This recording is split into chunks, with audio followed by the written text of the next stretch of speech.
What's up everybody, I'm Seth Fowler and today I'm reviewing the latest version of one of my favorite sneakers, and that shoe is the UltraBoost 2020.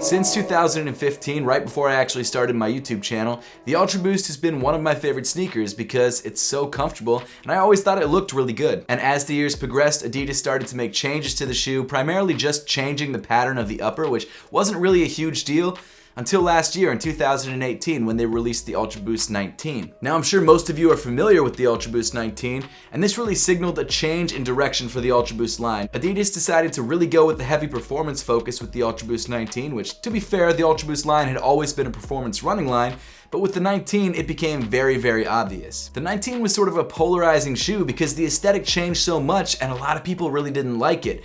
I was one of those people initially. I didn't really like the way the sneaker looked, but then when I finally got it in hand and I finally started wearing it, I realized how comfortable it was and how the performance improvements really made this shoe a much better sneaker overall. Visually, I still preferred the 1.0 through the 4.0, but I thought the 19 was a nice new direction change, and although I didn't think it looked the best, it was really worth it for the comfort. And it looks like moving into 2020, unlike last year, Adidas is going for a much more iterative improvement and not so much a dramatic overhaul. And to be completely honest, other than the colorway, when you first look at the 20 versus the 19, you'd be hard pressed to actually find any serious differences. That said, there are a couple of improvements under the hood that make the 2020 a little bit better of a performance shoe than the 19. And not only that, but with this ISS National Lab Collaboration, it really looks like Adidas is starting to look back at what made the original UltraBoost so popular, and that was the collaborations and the unique design. So without further ado, let's jump right into the ISS National Lab Adidas UltraBoost 20. So jumping right into the sneaker, the first thing that you'll notice is this black prime knit upper. Like Boost, prime knit is kind of a staple of the UltraBoost, and even though they changed it every year, it does remain relatively the same. Comparing the prime knit to last year's UltraBoost 19,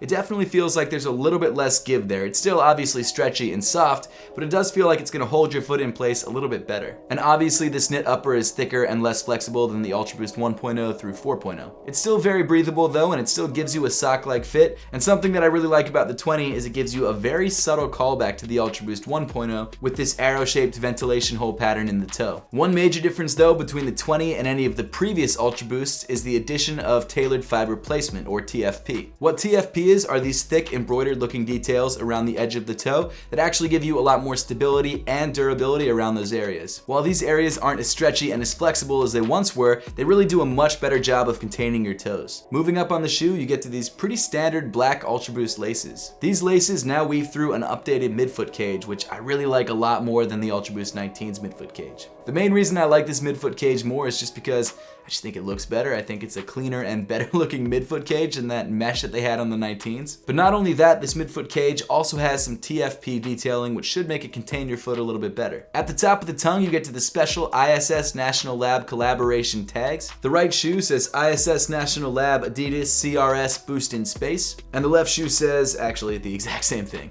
The only real difference is the Adidas logo in the middle of the left shoe. If you're not familiar with what this collaboration is, ISS stands for the International Space Station, and this is obviously a collab with their national lab. That was a weird sentence to say. Collab, national lab, it doesn't really matter. But the reason for this collab is that Adidas is actually sending up some boost to the ISS National Lab so that they can test it in space, which is interesting. Maybe we'll get some hypebeast astronauts who have Boost in their sneakers. I don't know. I'm sure there's a reason for it, I just don't know what it is. There are actually a couple really solid colorways releasing in this Adidas UltraBoost 20 collaboration. A few of them are very limited. This one I think is the most GR out of the bunch. I think it might still be somewhat limited, but it won't be too difficult to get. But I honestly couldn't tell you for sure. I don't have like the stock numbers or anything like that. Then moving back to the ankle area of the shoe is where things really changed from the UltraBoost 19 to the UltraBoost 20.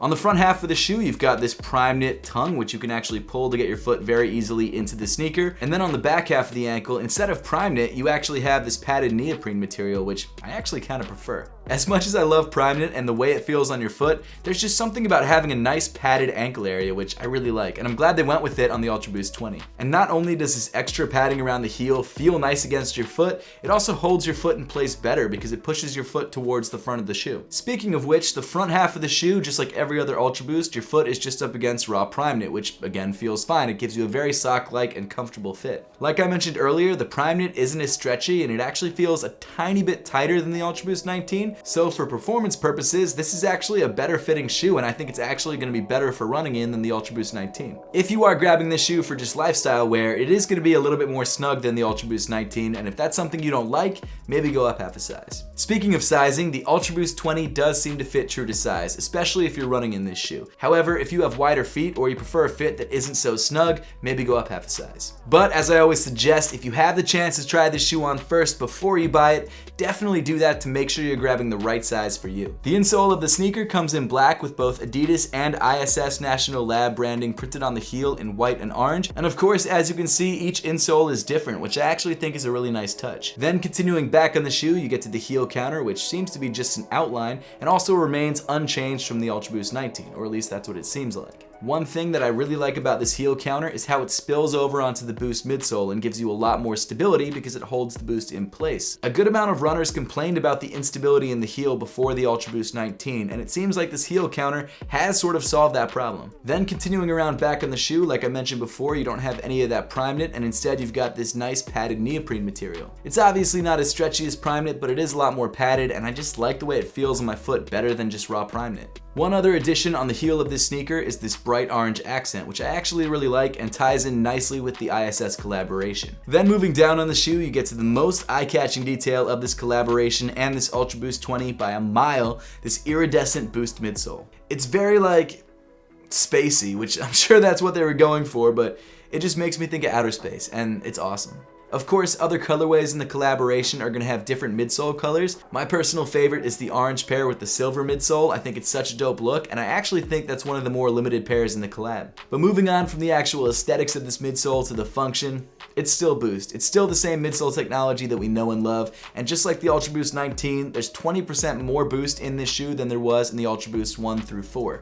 I genuinely think that the UltraBoost 19 might be the most comfortable shoe I've ever put on my feet. The UltraBoost 20 is a close second. It's not as comfortable in my opinion just because the upper is a little bit more snug and a little bit more restrictive, but again, that's a performance improvement. The Boost, however, feels exactly the same as the UltraBoost 19, or at least that's how it felt to me. It could be different, it just didn't feel any different. And I'm just really glad that Adidas isn't fixing something that isn't broke. And then finally, moving to the bottom of the shoe, just like the UltraBoost 19, you've got your Continental Stretch Web outsole. The UltraBoost 20 is definitely more of an iterative improvement than it is a huge leap forward. I think the changes that they made were definitely performance focused, and like I said a little bit earlier, I don't think it's as comfortable as the 19, but to be fair, it's still extremely comfortable. Cost-wise, it's still $180, so it's still a premiumly priced sneaker. But what I'm really excited for with the UltraBoost 20 are the aesthetics and the colorways and the fact that they're really starting to collab again. Yes, there was some collabs on the UltraBoost 19, but nothing that exciting. In my opinion, just this ISS National Lab collaboration is so much more exciting than all of the previous 19 collaborations, and even if this is one of the only collabs they do all year, I'm still happy. However, even with this really cool and in my opinion really well executed collaboration, I still miss the glory days of the UltraBoost, from the UltraBoost 1.0 to the UltraBoost Mid, all the way up to the UltraBoost 4.0. There's just something to be said about this awesome consortium UltraBoost releases, things like the A Kind of Guys UltraBoost and the Kith UltraBoost Mid. Both of these shoes are so unique and so different, and in fact, they don't even really look like the same sneaker at all. The A Kind of Guys collaboration took a shoe that was originally a performance shoe, the UltraBoost 1.0 or 4.0, I'm not totally sure which shoe it is because the Primeknit upper is different, and they turned it into a lifestyle model, and one that's really exciting and different. They completely removed the midfoot cage and instead went for a much looser lacing setup. Not only that, but they added more premium details like this leather tag, this suede tongue, and this suede heel counter. Not to mention the completely redone Primeknit upper, which doesn't really seem to serve a purpose, but it looks great, and that's kind of all that matters on this collab. And when the Kith UltraBoost Mid first released, it was the very first UltraBoost Mid. This was the first time that Adidas had ever released this silhouette. Adidas allowed Kith to take a sneaker that hadn't even come out yet and change it in a way that fit their aesthetic and fit with their collaboration. It's collabs like these that were nuts and completely out of the box that really made the UltraBoost what it is. So hopefully this year we'll get some Adidas UltraBoost 20 collaborations that are crazy and are out there. I'm not holding my breath, but You can only hope. Oh, and for all the normies out there who just want a sneaker to run in, you guys are crazy, the UltraBoost 20 is also coming out in some pretty basic vanilla colorways too, just for you guys. I actually just featured this exact colorway in a recent video called the top 10 best lifestyle running sneakers of 2019. So if you haven't checked that video out, make sure to do so by clicking the link at the top of the screen. I think the UltraBoost 20 is a solid but minor improvement on the UltraBoost 19, but I'm still really glad I have a pair. But now I would love to know your thoughts on the UltraBoost 2020 and whether it's a sneaker you would consider picking up, and also what you like about it, what really draws you to this sneaker. So let me know in the comment section down below. As always, thank you so much for watching. Make sure to hit that subscribe button down below if you haven't yet, and I'll see you all in the next one.